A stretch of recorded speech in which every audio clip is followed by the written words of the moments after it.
Hello and welcome to the NB Media Co-op. I'm Ryan Hillier. Today we're speaking with Nora Loreto about her latest book, Corporate Control, an illuminating examination of the power that business interests hold in Canadian society and politics, and how these interests came to dominate many facets of our lives.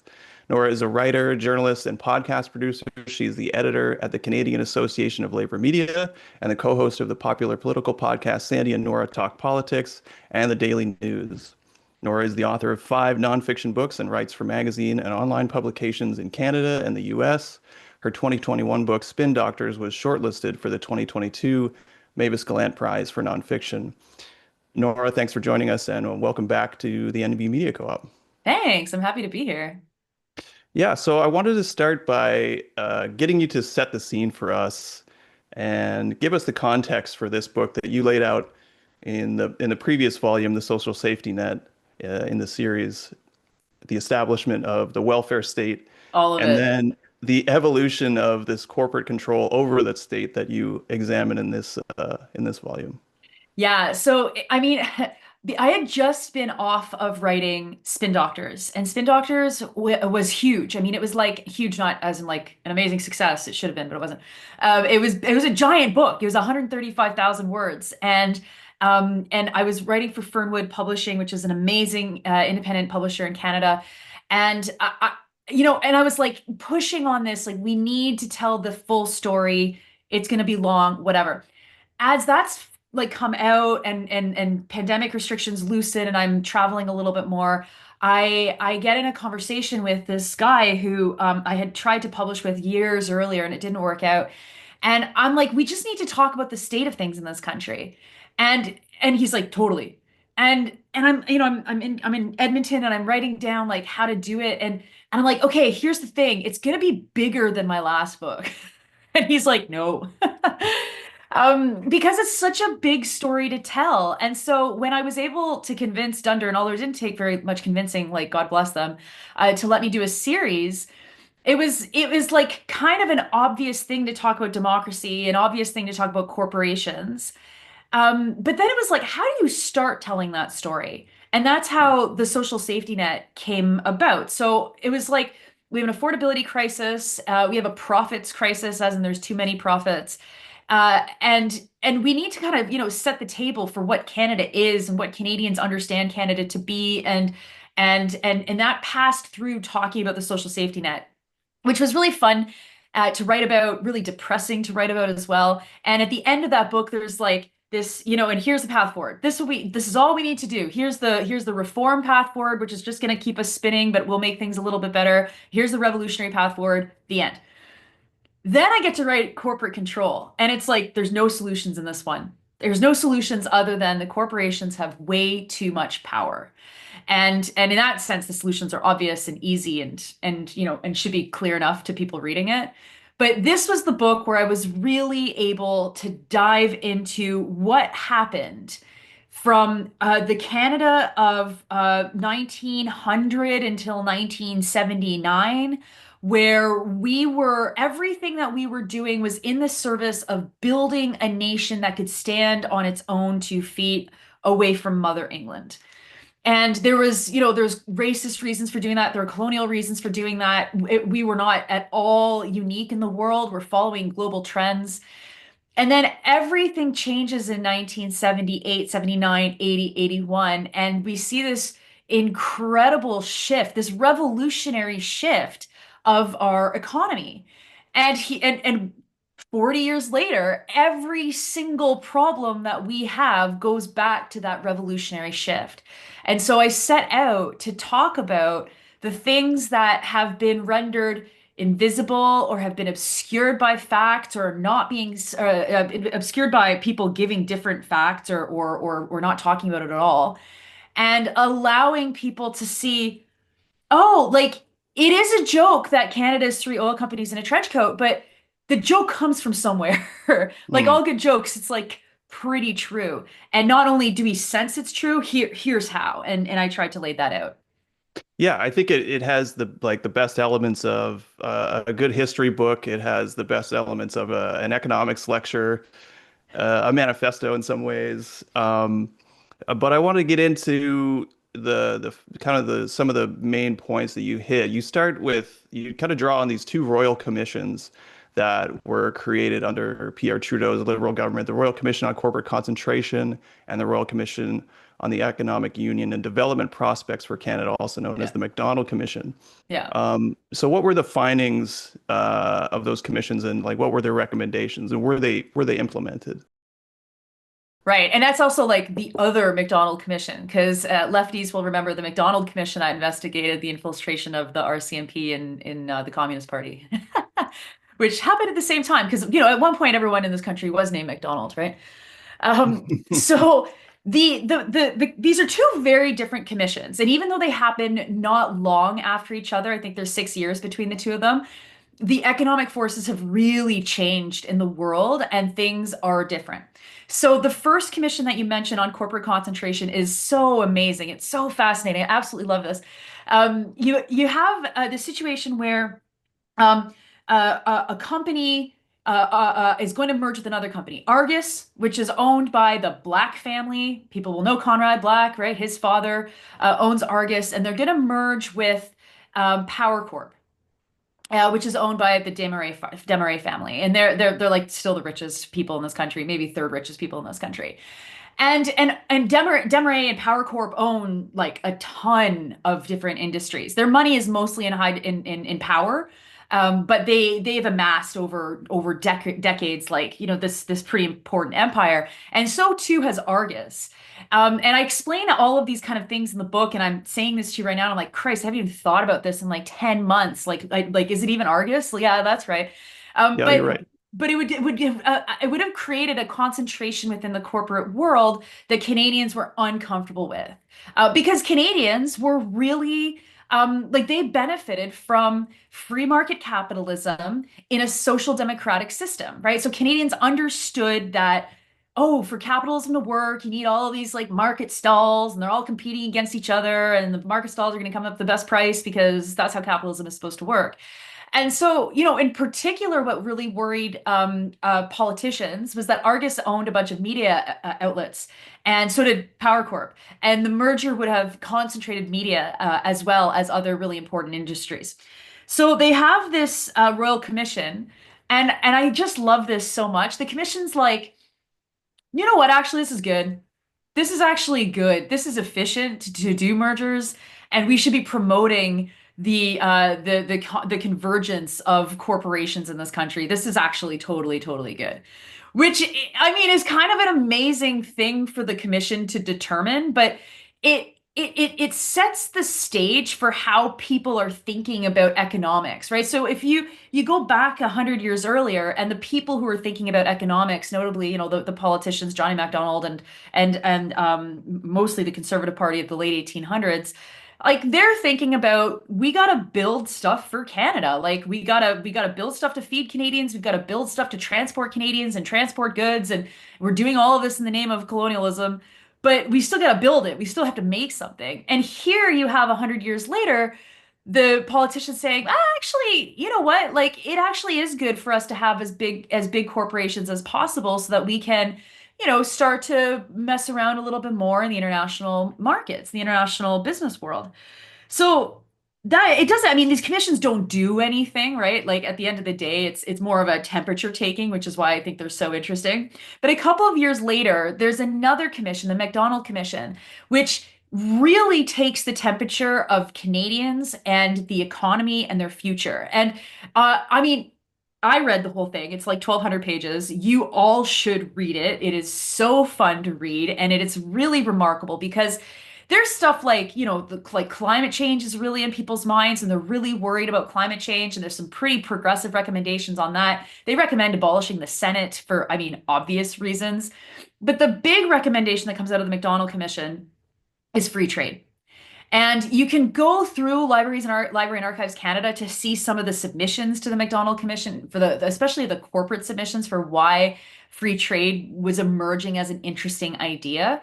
It mostly boiled down to corporations in Canada knew that if they were going to be internationally competitive, they needed access to a market of 100 million people. And the United States is right there. So obviously that's going to be where they were looking.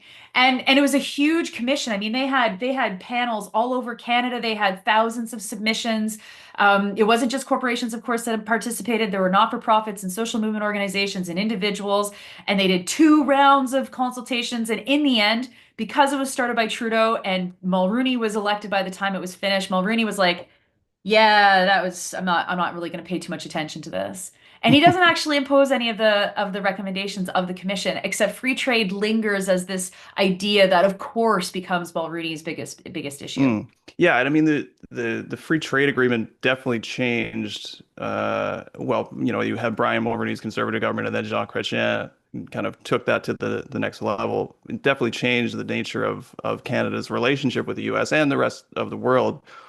And you describe in the book how really free trade was implemented without public consultation, and there was other things like GST and monetary policy. But really, it was basically pushed through. Can you talk a bit about the lack of the lack of consultation and who actually was really pushing for free trade to begin with? Yeah, well, actually, I wouldn't even call it a lack of consultation. I would say that it was completely ignoring the will of the people, because the free trade, rises at the same time as really the high point of social movement organizing in Canada, and not just around trade. Of course, the women's movement's also at its peak at this point as well. And it's this massive grassroots movement of people who can see that free trade is going to change everything. So, we owe Linda McQuaig a huge debt of gratitude for all the research that she did in the 1990s on all of these negotiations and who was pushing what. The Canadians were really pushing, the Canadians, as in like our corporate leaders, were really pushing for free trade, again, likely because they wanted access to that 100 million person plus market. And they knew that Canadians would not accept it if it was something that that they thought Americans were pushing, that would make Canadians recoil, obviously.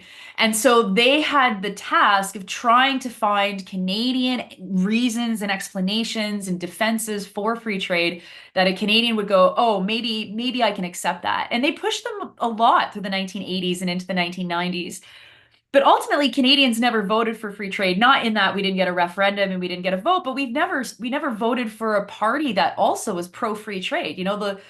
The like Mulroney squeaked into his election in the 1990s, not because of his amazing work on free trade, but just because of the political polls shifting on the other parties as well, and how Canadians were deciding where to park their vote in that election.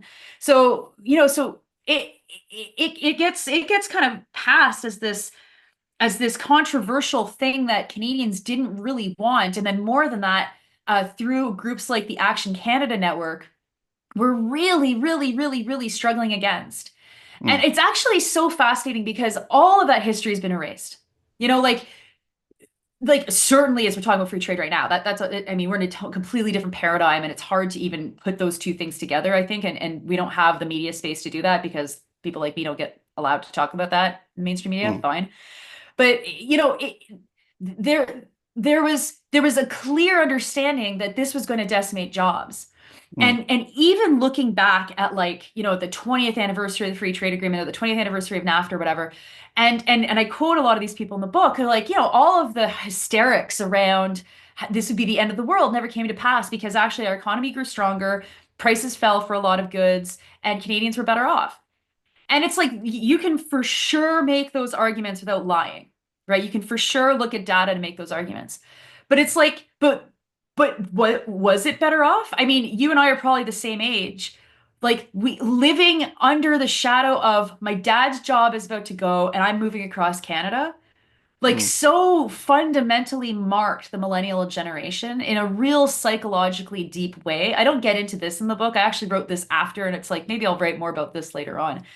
But that it, like, there are intangible things that absolutely transformed people's senses of self and place and rootedness.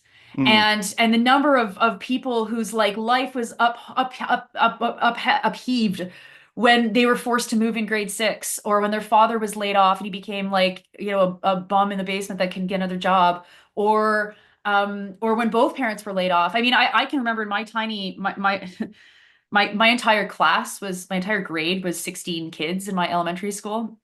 And I remember how many parents didn't have this problem because they were teachers, and how many parents did have this problems because they worked for manufacturing or they worked in retail. And it was just Mm, like that hammer was above every. Actually, I shouldn't even say that because like my own father was a teacher librarian. He also had the axe hanging over his head his whole career too. So, this uncertainty is not immaterial. And then of course it's like who did better? Like wages didn't actually go up in the way that they promised, and the ultimate result of all of this is maybe even if people did okay in the early 2000s as a result of free trade, we are seeing today what happens when we completely outsource our sovereignty to the markets. We're like, oh no, we yeah, can't do anything. We gotta yeah, beg the yeah, World Trade Organization or the United States or whatever, right? Like our yeah. sovereignty has never been so limited. Yeah, I wanted to pick up on what you were saying about the uncertainty and the insecurity. I mean, the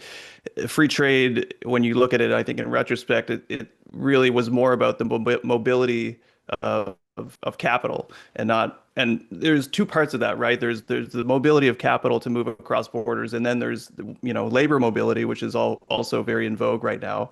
Yep. But there's the benefit is one side or the other. Like, yes, it benefits capital to be able to move and to find places where there's big greater return. Labor mobility is completely different because now, you don't have a community that can support you and have a stable job. You have to move into a bigger center, capital accumulation, wherever there is work. I mean, I'm sure lots of people from our generation went out west. My own father, from the previous generation definitely went out west and then came back. I did the same thing. Hmm. So I'm sure that, so many people can relate to that. There was so many, booms and busts in the oil, market that led to that kind of thing.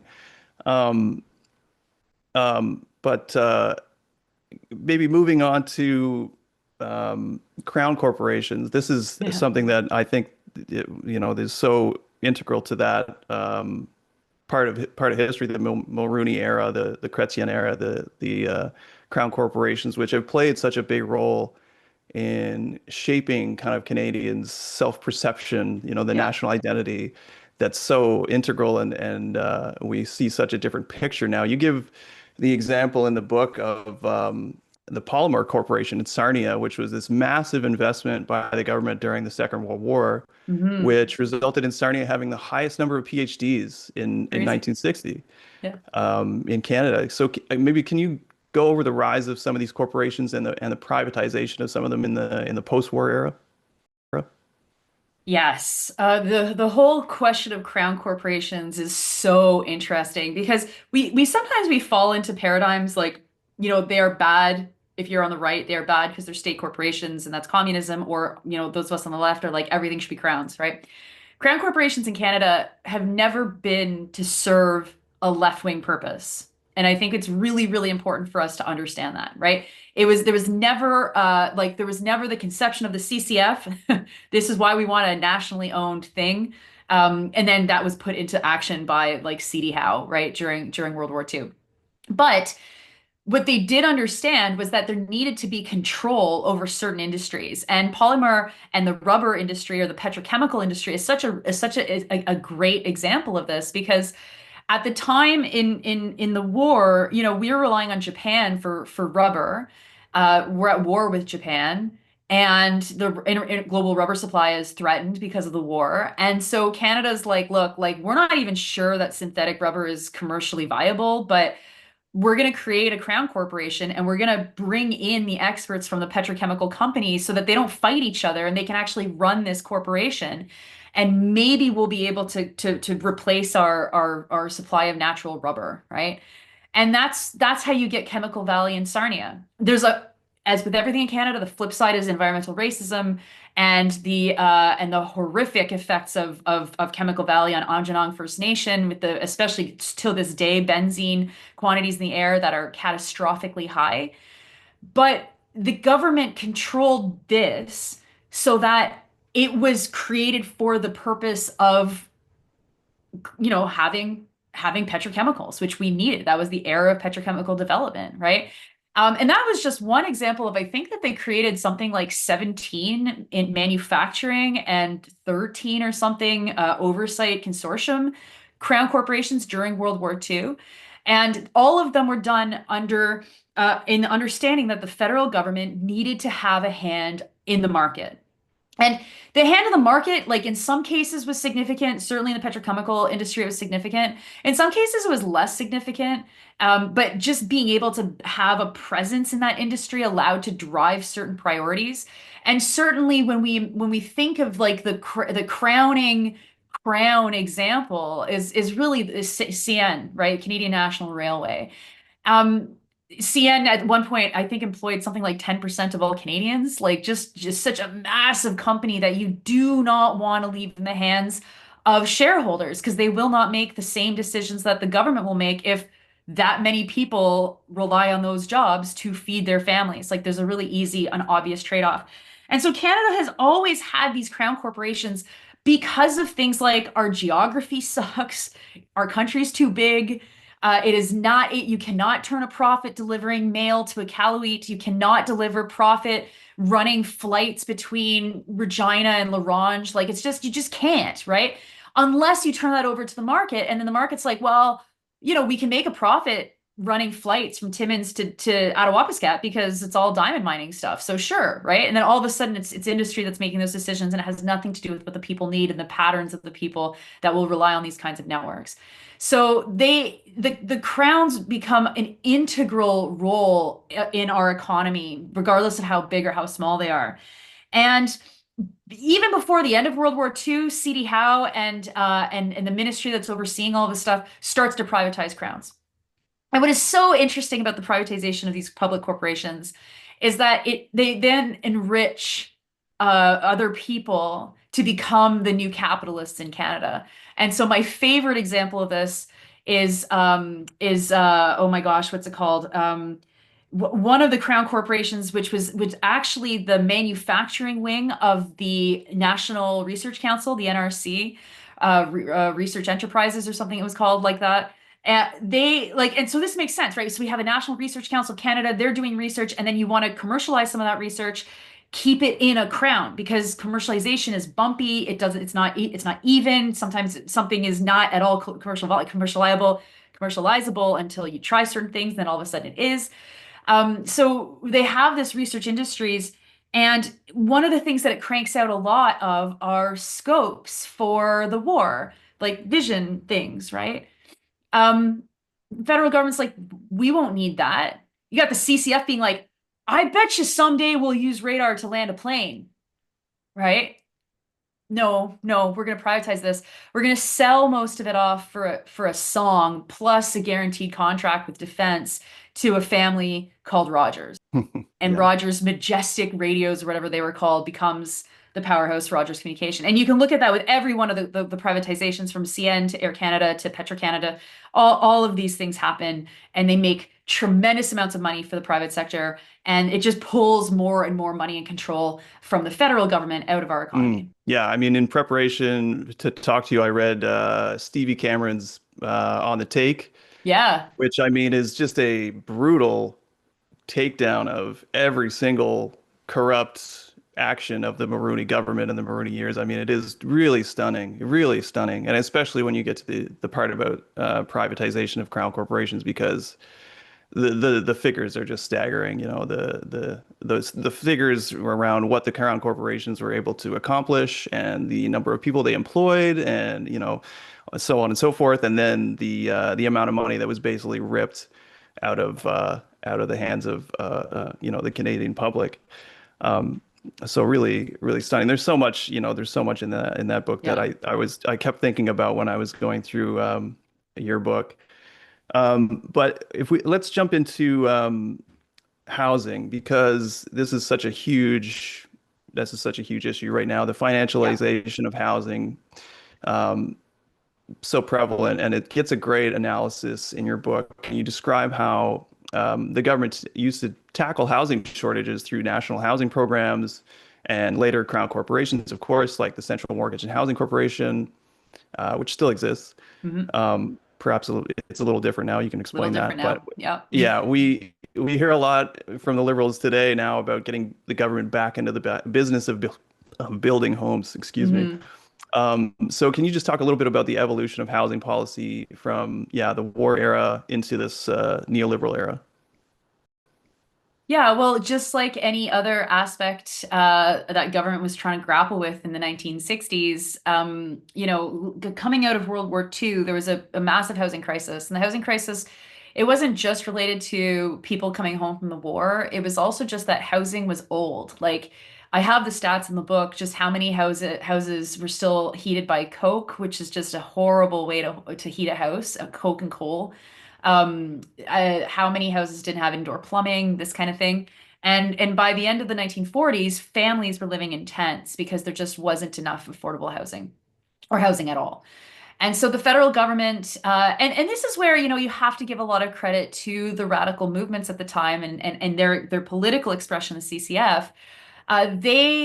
They were like, yeah, we have to build. Like, there's just no other option. And I guess part of it is as well that there just wasn't a private sector that you could have just handed it over to anyway. Like, we were still in an era where the government was involved in a lot of aspects of the economy, like housing.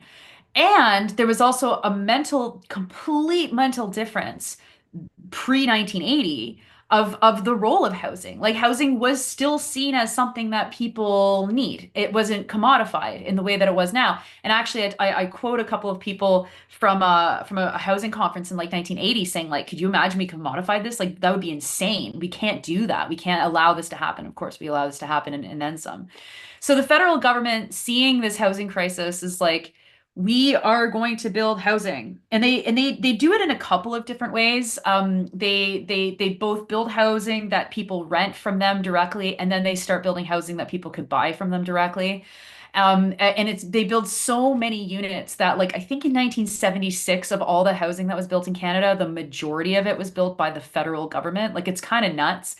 And because it's not huge money yet, the federal government got away with saying we're cutting profit out of all of this. So you're not going to profit off of the framing, off the foundation, off the windows, off the roofing, off the insides, the painting. Like, you're going to do it at cost. People will make salaries and it's going to be done at cost. And so it creates these houses that many of you all probably grew up in that cost upwards of $80,000 for a three-bedroom house in adjusted numbers, not back then numbers, right? So how do we go from $80,000 for a single detached three-bedroom home to today? I mean, Christ, like, could be upwards of $2 million. Well, it's all profit. It's all profit. It's all allowing the market to decide what kind of housing, where to build it, what it's going to look like, how completely useless it might be inside. Certainly when we're talking about condos, like, they get real useless really quick with some of the spacing that people are given.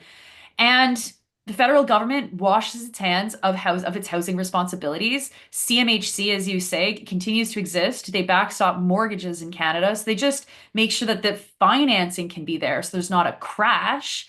But that's the level of regulation, which is just like, okay, like, Mm, what about the actual building of houses, right?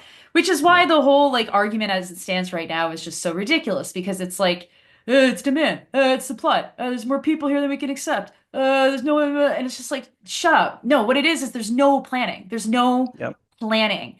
And it's funny because planning,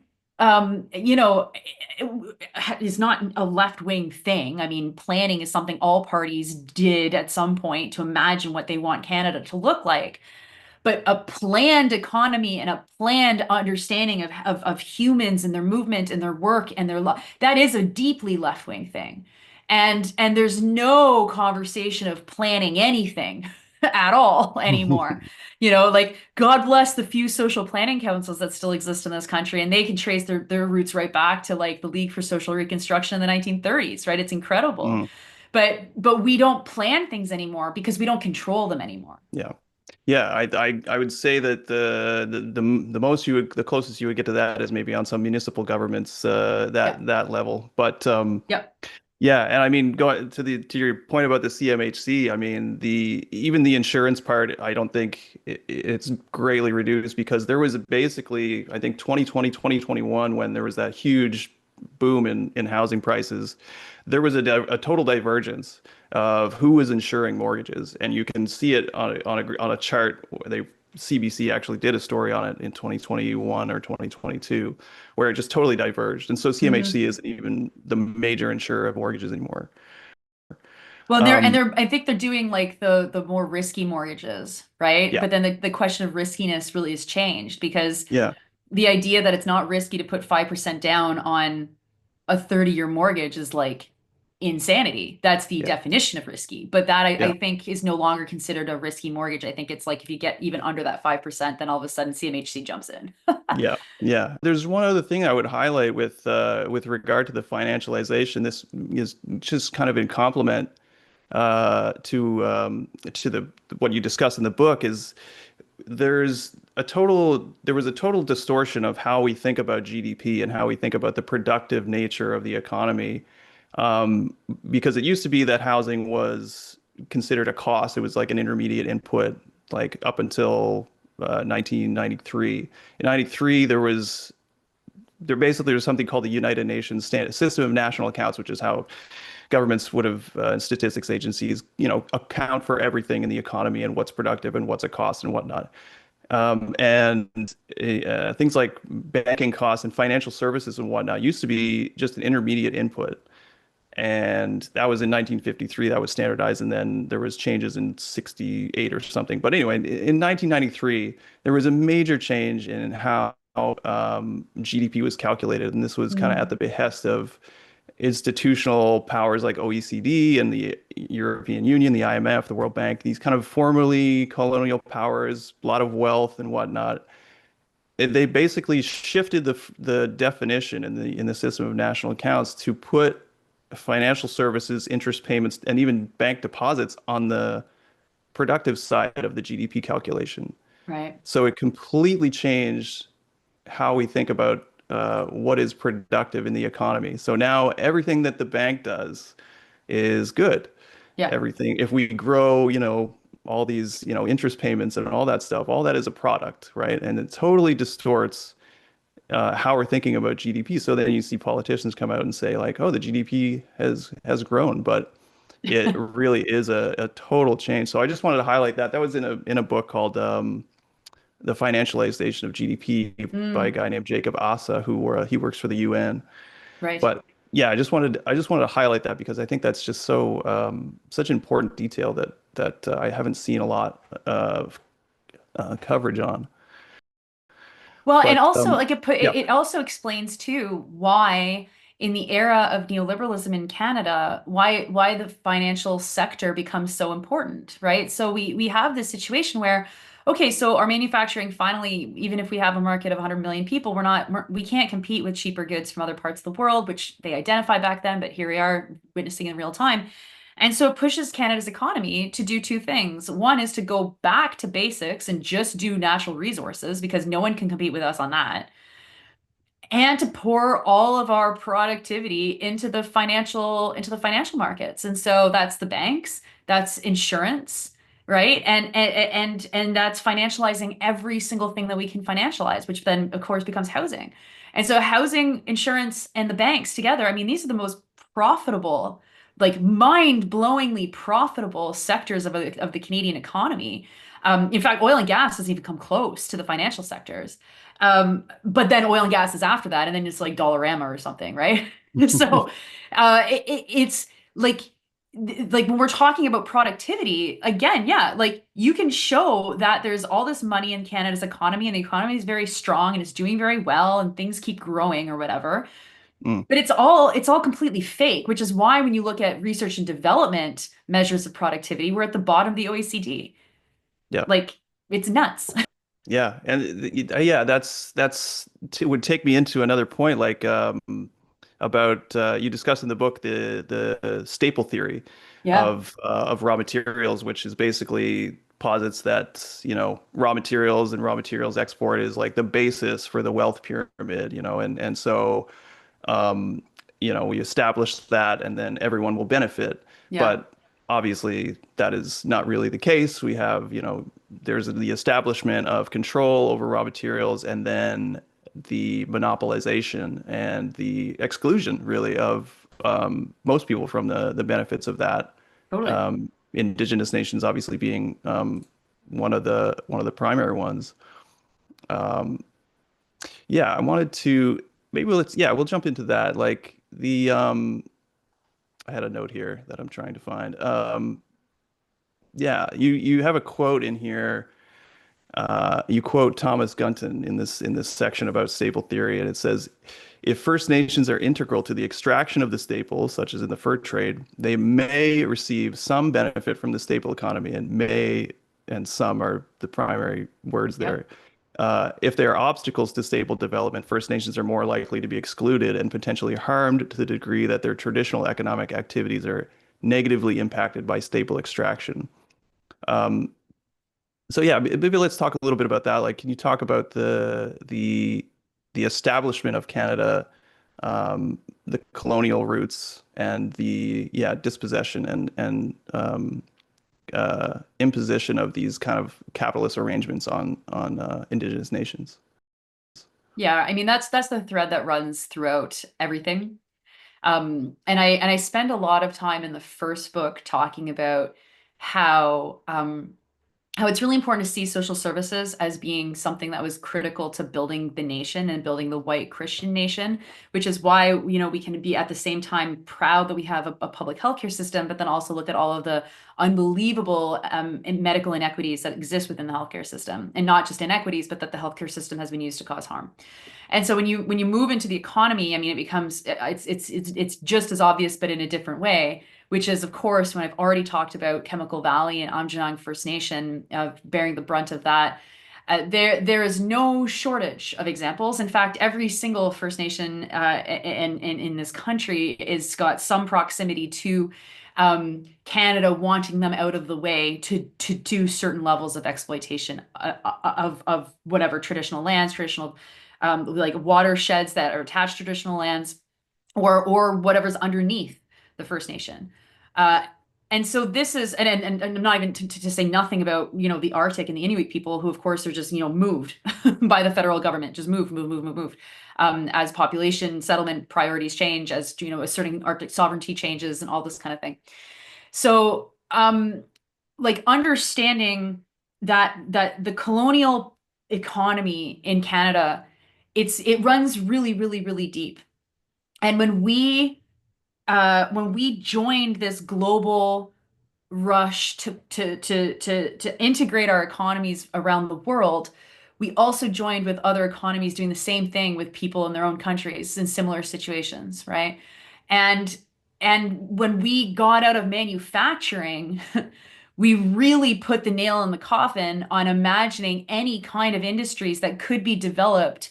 It could be also independently developed on the own by First Nations communities themselves, to say, no, you know what, there's gonna be no market for this. Like you might want to have a glove factory in this First Nation. And I say glove factory because gloves were actually something that we made quite a lot of in Canada. It's like, no, there's gonna be no market for that because no one's gonna pay double the amount of money for your gloves. Like, Mm, and it's just not possible. So we by chasing these staples, not only have we marginalized the communities that are affected by wherever the staple is being, taken from, but we've also closed the economy in such a way that there's really no economic possibilities of development for even more standard capitalist production, right? mm, And so then the communities are like, what are we supposed to do? And it's not just First Nations communities. I mean, this is really also very, very similar to other rural communities, other small towns across this country that become the obstacle to capital in and of themselves because they're too remote, they're too sparsely populated, it's too expensive to have a family doctor there, and just move to the big city. What's your problem? Right? yeah, It's the story of Canada. yeah. It's just that we have a lot of space to do these things, whereas some countries have a lot less space to do these Mm. things. Yeah, I mean, yeah, you talk about the the early generations of settlement. They have the company of 100 associates, the New France, and bringing settlers into, and the Hudson's Bay Company and the Canada Company, of course. Yeah. Yeah, you describe one of the things I like in the book was your description of the evolution of the Lachine Canal, Yeah. uh, which was excavated by France, and this is an interesting little thing too, like it's excavated by France basically for the benefit of the Sulpician order, which is like derived from the Roman Catholic Church. There's like teamwork between states and church there to bring water from the flour mills where they were working. So it's I thought that was so interesting. There's these physical markings, right, of colonialism, these etchings of the new trade and everything. It used to be the waterways and whatnot, and you're seeing this again. I think you've seen it this entire time, but especially now, the rewiring of global trade and where these new physical evidence is of that kind of capitalist idea of progress. Mhm.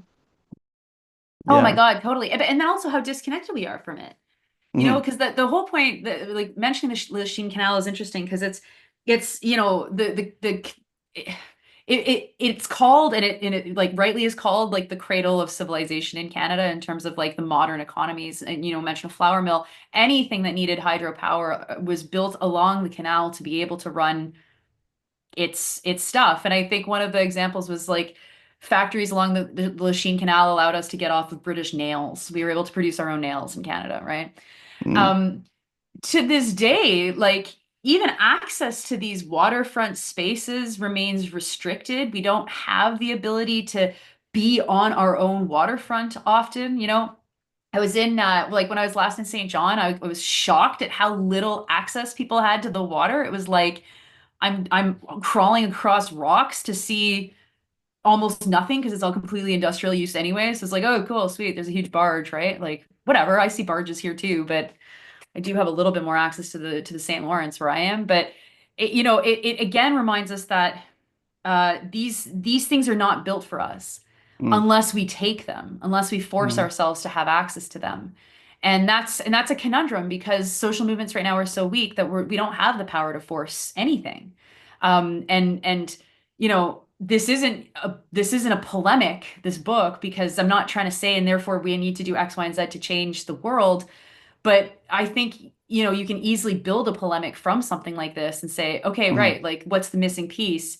And it's that understanding our history and understanding why things were where they were. Why was Montreal such an important city? Why did Toronto become such an important city? Why is Calgary such an important city? What are their connections? What are their colonial collections of like the connections of Bay Street to Northern Ontario, Bay Street to mining projects around the world, right? This is all stuff Hmm. that like those of us that seep on the left understand or know about or read about or are interested in.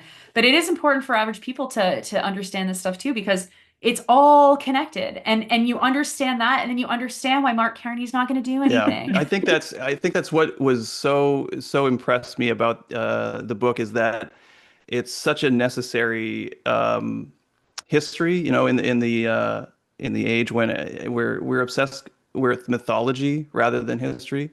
I think especially, we're seeing so much rhetoric in the election, which is it's mythological rhetoric. Like it doesn't correctly look at history.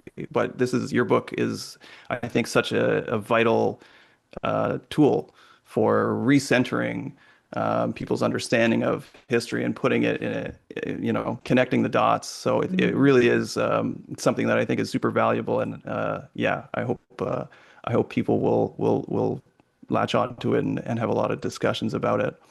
But maybe we can start to wrap up a little bit and move into kind of a discussion on some of the contemporary themes that are connected to the things that you raise in your book. Um, we're seeing, I think, such the capitalist crisis is worsening. We can see that every day. Yeah. This crisis of where is capitalism going, and where is it heading, and what does it do for us? I think more and more people are kind of questioning what the benefit is. Mhm. The results of the pursuit of profit at any cost, the pursuit of exchange value at the expense of ever greater numbers of people. So we have housing precarity, we have, climate disaster, we have the exploitation of migrant labor. These are all connected Yeah. to the underlying reality of capitalism as the system that has outlived its usefulness, basically, and it's become really predatory. It's starting Hmm. to, yeah, like feed on human beings in a number of ways, and human security.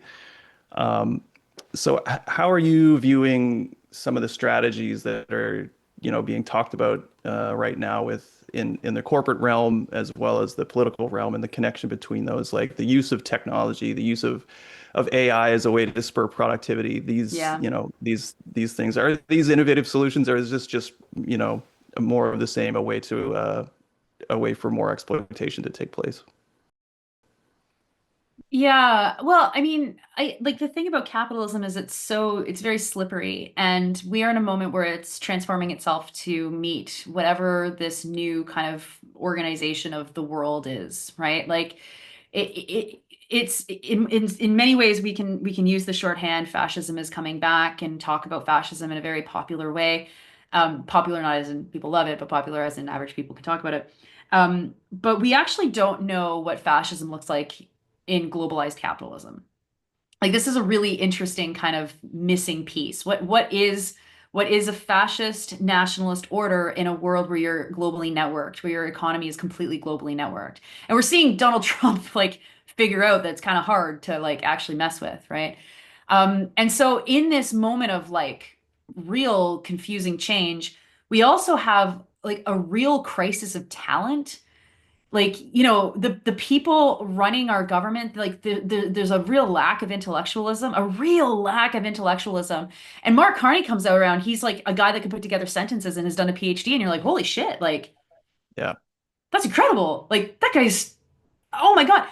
And I mean, the problem, of course, is that Carney is not going to bring a new generation of intellectuals into governing. And not that intellectuals are the ones you want governing necessarily, but there is no intellectual foundation for any of these political projects any longer, mm, which is a problem because then you really don't know what the plan is and where they're going. And that's where I think that these technological innovations jump in and say, oh, well, the solution is AI. And you're like, but AI is nothing. Like, what is AI? That is nothing. And it's like, oh, but it's totally the solution. So you're like, okay, like yeah, that doesn't seem like a solution. That seems like you're saying random words and you're hoping that I yeah, go, oh, okay, that sounds fine. But I do know like there is some pretty interesting things happening. And people in different parts of like industries that kind of understand that like it's life or death. That's where you are able to see some interesting possibilities emerge, of being like, ooh, maybe we have to actually try something totally different. My partner's a chemistry professor, and he's at a conference right now on plastic, and the industry people are like the single ban use, it's ridiculous, it's not going to work, but a lot of them are really concerned about plastic as well because it's like it's their industry and they live on the planet as well, and these are not the people making the money, right? These are the people thinking about plastic. And for me, I'm like, yeah, like if there was any intelligence within the federal government, then you would be really pumping money into industries that are saying, we want to survive and we actually don't need to exploit the environment. That would be a real paradigm shift. But the problem is going back to staples theory, because the staples are so dominant, those are the industries that then drive how we deal with all the other industries. And like, yeah, sure, plastics is connected to petroleum, but like, it also isn't always going to be connected to petroleum. It's going to be connected to other things, and that research is happening, and it's interesting, and blah blah blah. But not everything is the extraction of oil, gas, and minerals. Not everything is that. mm, The pressure, though, is to keep it to be everything being that. And when you throw in defense on top of that, and how many of these critical, minerals or how much oil has to, be used to launch rockets or whatever and do genocide, then again, the conversation completely narrows, and we're not allowed to talk about anything more innovative than, well, the Trans Mountain pipelines, like double the amount of barrels we can ship out. It's like, who cares? yeah, Who's that yeah. for? That's not for us. We're not even getting tax money off of that, barely. I guess just to wrap up here, just to bring it back to your book and some of the other themes is this we saw in the imposition of Trump and the administration tariffs, the trade war essentially against the entire world that he's launched. We saw this wave of nationalism in Canada, Hmm. spurred. And it's spurred this wave of like buy Canadian campaigns and other forms of kind of consumerist patriotism, this kind of thing.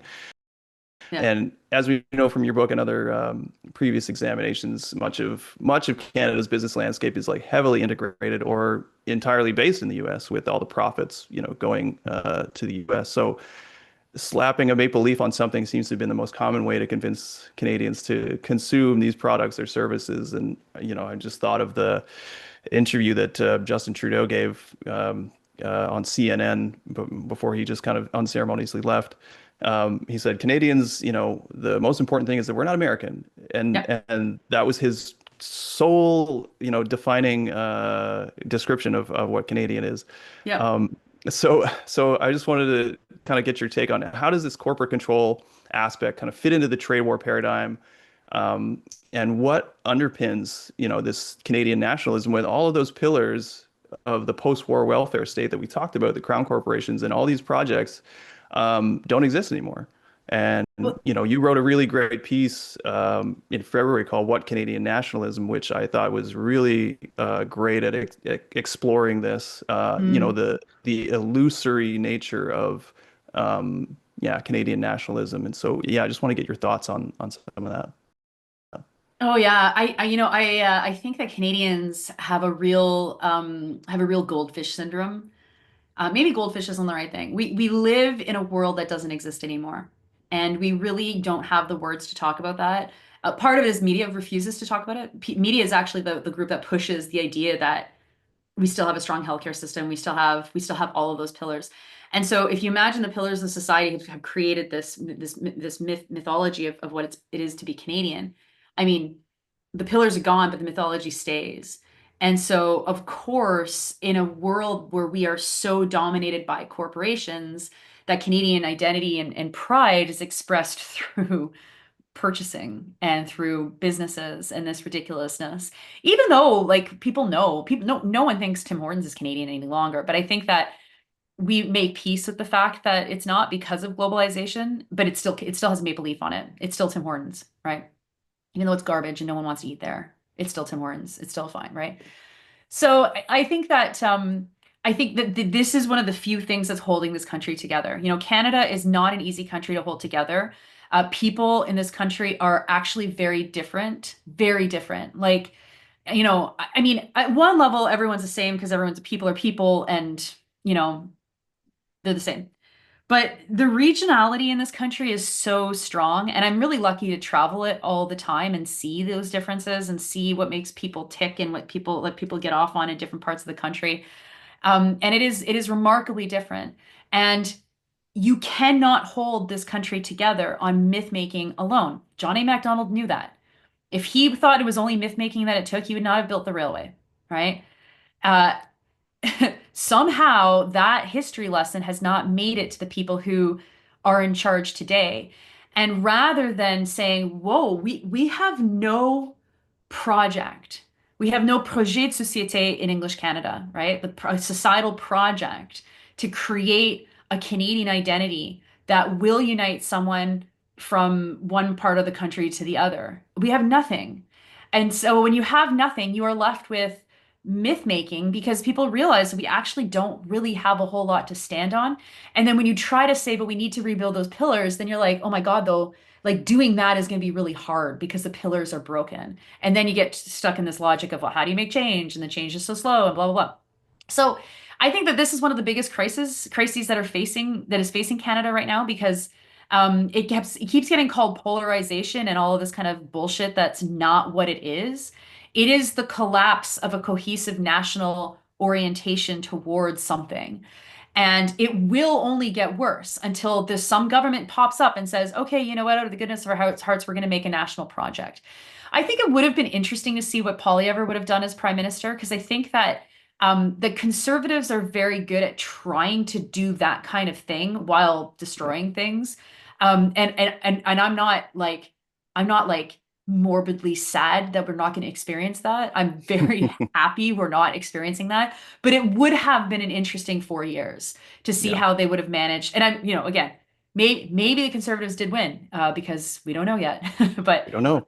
we don't know. But assuming that they don't win, this is going to be the real struggle of the liberals. And I think that the second people remember all of the problems under Trudeau, it'll be back to being very rocky, very divisive, very polarized, Yep. because there's no attempt to talk about any. And I, like we saw this in COVID. This was the thing that drove me the most insane, while I was covering the first 2 years of the pandemic, was there wasn't any attempt from media to give a national picture on what COVID was doing. It was always like, here's the level of COVID in Canada. It's very, very high, or whatever. It's medium or it's low, right? It's like that. That's not even the same thing in the same city, right? Like there's no comparison between Whistler and Sudbury. Like these are different places, and like journalism is very bad at talking about Canada without it always just being about Ottawa.